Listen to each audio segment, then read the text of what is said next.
All right, so we're almost midway through day one of the National Horse Players Championship, joined right now by Eric Wing and a bunch of excited horse players. People are very excited that I'm here with you. That's what it is. As soon as I said your name, they were like, yeah, come with Eric Wing. Come with Excellent timing on this interview.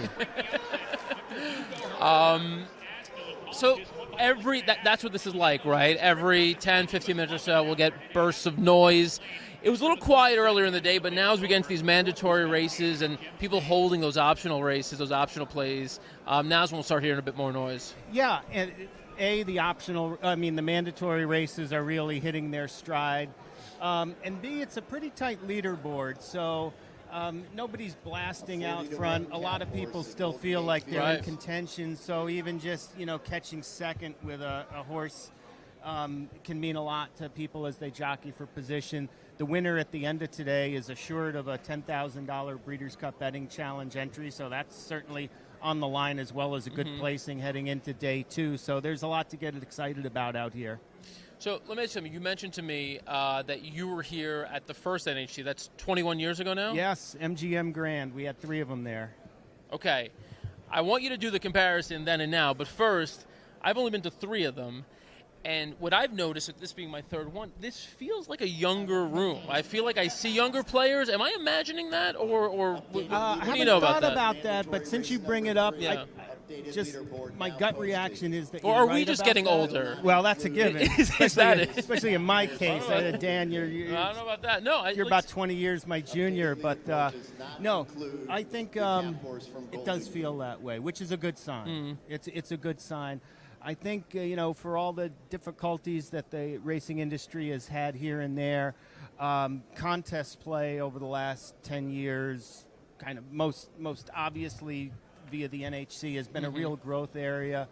And it's more and more people are getting excited about contest play as another means through which to enjoy horse racing, pari-mutuel wagering, etc.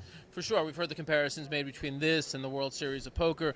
There really is something about the tournament format that I think excites younger people. I mean, it really does. I mean, because, there's a high degree of volatility when you're going to the races and, betting $10 or $20 a race. And by the end of the day, if you don't hit a couple of races, you may lose all that. But with a tournament, you kind of get to enjoy a sort of a full menu of races and hope you get lucky in a couple. And I think that, especially with respect to the NHC, you win this event, you're famous. Yeah. You can have the day of your life at the track, and that's great, but only you know. No one knows you. Maybe your wife knows when you get home. But, which is very important. Which is important.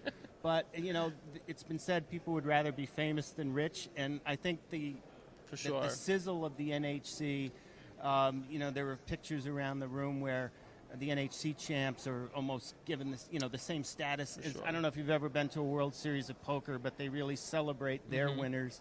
And so it is here at the NHC with its 20 champions to date. And, we got 600 people trying to be number 21. For sure. Just to kind of update everyone on where we are again, we're sort of midway through the mandatory races. Gulfstream Park Race 10 goes off at 2:33 local time, 2:33 scheduled on 5:33 on the East Coast. And so now it's that time of day when people do start peeking up at the scoreboard a little bit, trying to figure out where they are and what they need to do. I mean, I don't think anyone's necessarily panicking at this point. Like you mentioned, there's no runaway leader or anything along those lines. So everyone's still well in range. Over all these years that you've been here and all the things you've seen, what stands out to you? Is there one memory or one moment or one person that stands out as being sort of the defining moment for you in terms of what the NHC is and kind of what's most memorable for you? The most memorable thing is a general thing in terms of what the NHC is. And when we had our first one, the means of qualifying was as varied as names in a telephone book. I mean, there were big money qualifiers. There were free contests at Rockingham Park on Tuesday afternoon. Any which way to qualify. So we didn't know what kind of field we were going to get. Was it going to be the stereotypical railbirds or what? And what we found in year one, and it's held through right to today, it was a pleasant surprise, is that the people who are playing at this level tend to skew high on education, professional accomplishment. So the stereotype of the ne'er-do-well horse down on his luck horse player is really far from the truth with respect to what you see at the NHC. Sure.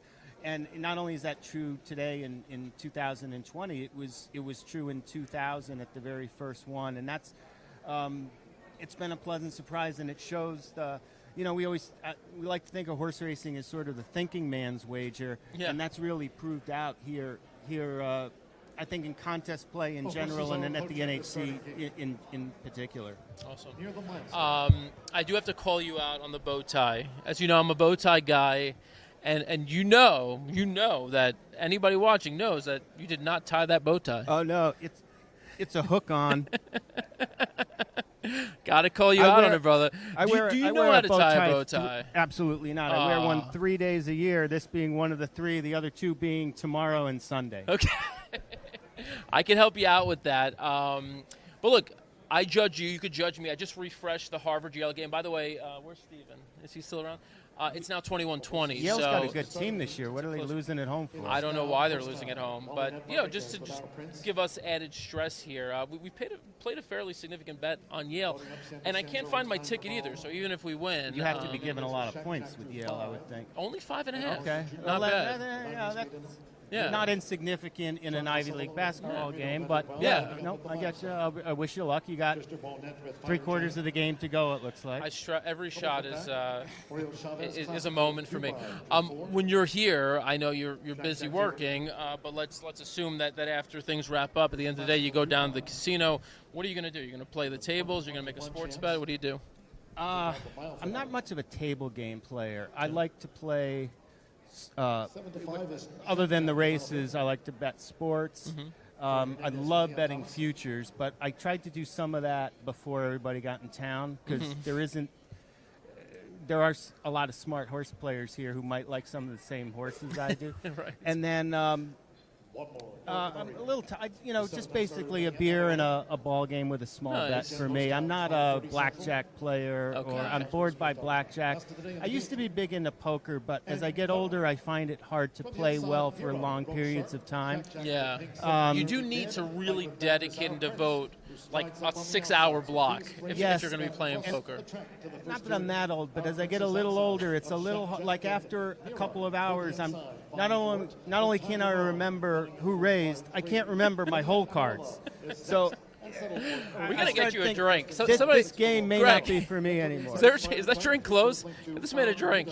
I feel like we're losing him. He might be fading here. Is it closed? Yeah. 0.14 seconds. Will you drink an open drink? If that's part of the initiation process of these ADR interviews. He wants an adult beverage. Give him bring it to him. He said he might fade here pretty soon, so we want to. We're also trying to get Truly as a sponsor. Nothing like drinking an already open beverage in the coronavirus era. Cheers. For people who don't know you and your background, give us a brief history and tell people also where they can find you and keep up with you and what you're doing right now. Okay, I work for Horse Tourneys, which is kind of the preeminent online contest site. Blog a couple times a week. You can get my contest and humor stylings there. My career has been schizophrenic. I've been about the last 20 years in horse racing. Before that, 15 years doing honest work at Reader's Digest, but then ran away and joined the circus, so to speak, and joined the NTRA in 1999. And it's been great. There's nothing like working in an industry that you really enjoy. So worked most of that time at the NTRA, left to spend a year at NYRA, didn't like that too much. Year at DRF, and last 4 years I've loved at Horse Tourneys, so here I am. And I should say the NTRA has been nice enough to have me back at the event even after I left their employ in 2013, so I appreciate that very much. Nice. Well, Eric Wing is our guest right now, and if you're watching our coverage, you're going to hear him in the background because he's making announcements, right? And you're doing a bunch of different things, kind of keeping people posted and up to date. Right now we're hearing Keith Chamblin in the background giving people updates. He's drinking the Truly, so he's 1 for 1. The next 2 boxes we need to check off. We need to get you a natural bow tie that we can tie, and I'll show you how to do that. And the final thing is I got to get you into blackjack. It's a fun game. I know you say it's boring. I play blackjack for the free drinks, but, you know. Is that not enough? I'm like the guy who, here's why I don't like blackjack. Number one, if you're sitting next to me, I'm liable to poke you and ask you if what I should I do? If it's like better that 17. you do that than you hit on 16 with the dealer showing a 6. Well, that's the other thing is, if I'm playing at a $5 table and you're going to get angry with me because I hit when I should have stood, then you should be playing at a higher stakes totally. table. If you're at a $5 table, you take what comes to you. If you're playing at a low level, you got to assume that there's going to be an idiot like me somewhere at $25 the table. is the cutoff. If you're at a $25 table, you got to know what you're doing.